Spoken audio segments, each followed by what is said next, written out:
Well, it's 7 o'clock. They've got a 7:30 departure, a scheduled departure, and they didn't show up. There's no boat. The seas are great. There's no problem with the waves out here. The wind is calm. The seas are calm. They just didn't have a boat. They had one yesterday at 1:30, and it didn't show up. But they say that it was due to canceled due to the seas.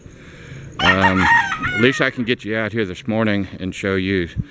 Maybe you can see the mountains from here. They're really beautiful with the sun coming in from this direction. Try to zoom in on them for you here. I've got my camera sitting on a post to try to hold this thing level. You can see how pretty these mountains are. This is on the eastern side of Negros here. And I think we're in Negros Oriental now on this side of the island.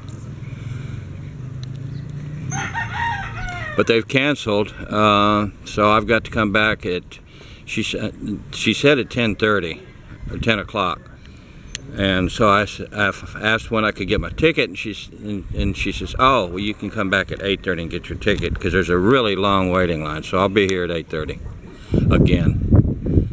But this is what it looks like. It's really pretty country in here.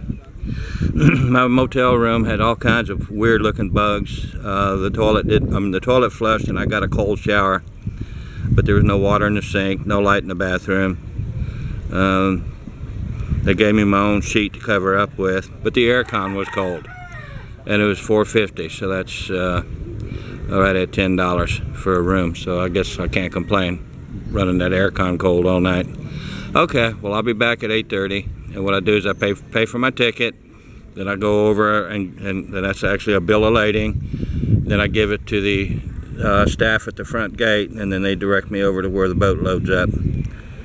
So this is day 7, I guess, on my Philippine journey. Well, while I'm waiting for the boats to show up, I'm going to take a little cruise here. Maybe I can get you a little more video of the city here. I'm right close to I'm in the downtown area actually, and this is the fish market where I'm at. You can see all the jeepneys, and I got all your vendors, of course, on the sides. This is the San Carlos food court and fish sections. I see a lot of fish tables in there, a lot of fresh meats in there. This is located not too far, a couple of blocks away from the main city auditorium and the main square. And they've got fresh vegetables down here at the end, and that wraps all the way around. I can't keep stopping on my motor, but this is where all these guys hang out. This is where they sell their foods and stuff, and baskets and everything that they got right here. And here's the lady's going to sell me a towel to keep me cool. But let me show you a little more. This is on the opposite side of the building here, the food and the fish court. Kind of looks like a one-way circle around here. Yeah, and it just loads and loads of motorcycles and tricycles. Fresh vegetables. San Carlos, home of the motorcycles. I've got to wait and delay on the railroad, and I'm having an interesting chat with Mark. Mark's got some beachfront property for sale here. Mac, he's got some beachfront property for sale here. So if any of you guys need some beachfront property, come down to this Ting's Cafe and ask for Mark. He will help you out. He's also going to get into some of the Philippine Yahoo groups, and they have his nieces posting stuff about his lots there. But I'm having fun. The place just filled up. There's a lot of people in here. It was just about 6 of us, and it just filled up at one time. So having a lot of fun waiting on the boat. It's supposed to be there. I'll go back over at 8:30 and get my tickets and my bill of lading so I can move on around. So thank y'all for watching my Philippine journey. Way better. Yeah, just in case you find Marco Taparan, yeah. Okay. Came around the square here, And like I've always told you, you probably get tired of hearing it, but they've got their big Catholic church right near the square. This one's really nice.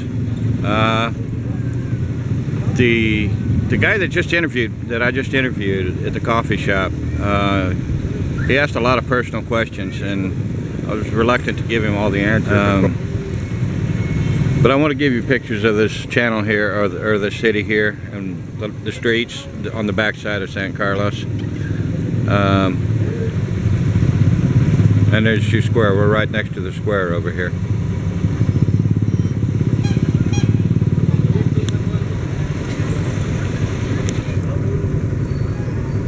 If you're coming to San Carlos and looking for a room, this one here is probably going to be a little nicer than what I was in.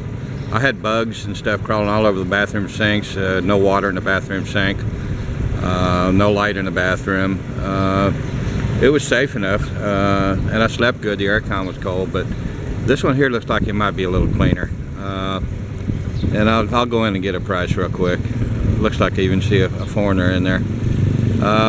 Let me go in and see what kind of a price they have on their rooms, and I'll plug this on my San Carlos video. Thank you. There's a phone number up there too, if you want to hit your pause button, make reservations, get prices.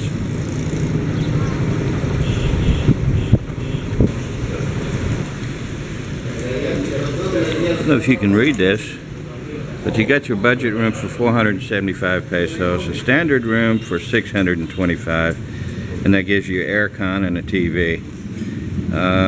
You get a twin and a double. Superior room is 750, and then the deluxe with everything is 950, and that's what I was paying in Bacolod. You get refrigerators if you're doing a long-term stay for 200 pesos, and an extra single bed for 200 pesos.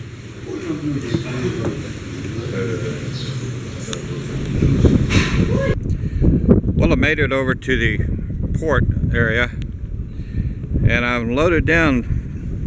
Got the motorcycle secure, got the paperwork signed. We still got some exhaust clearance, so we're good to go. Motorcycle's riding okay. It's kind of heavy with all those bags and stuff on there, but I'm set for a month, maybe 2 months of cruising. I don't know where I'm gonna go. But here's the port where the boat's gonna come in. I was just over here at this port, or at this dock over here, and I paid my fees to get the motorcycle, and that's 500, and for me and my motorcycle it cost me 510 pesos. And I paid over here. Unfortunately, I was sitting down in front of the window when they opened up, so I was the second one in. They got a really long line over there. Got a lot of passengers going to be going on this boat. The port guy over here was a little. They were all real nice. Let me just say they were all real nice. One guy kind of started to get out of line a little bit, but he ended up being nice.